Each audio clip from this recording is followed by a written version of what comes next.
giỏi thế nhỉ.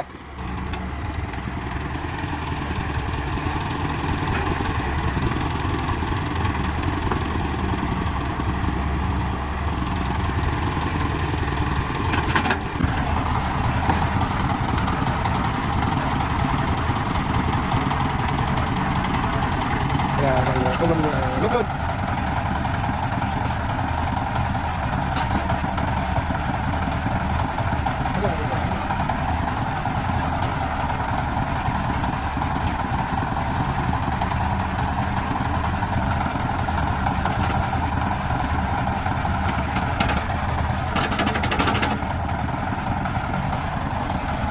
Đấy, phanh sửa ngon rồi, đạp thứ tư.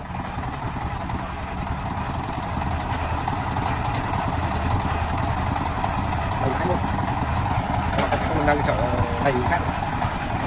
Chiếc con 5 bánh.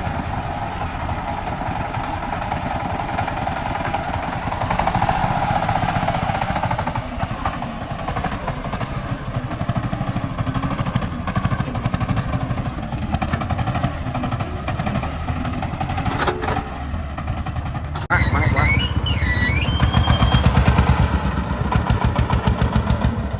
Trơn trượt mất lái luôn.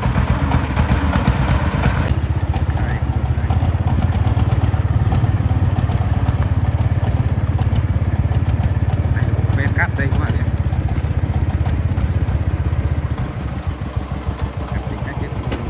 Quay đầu không.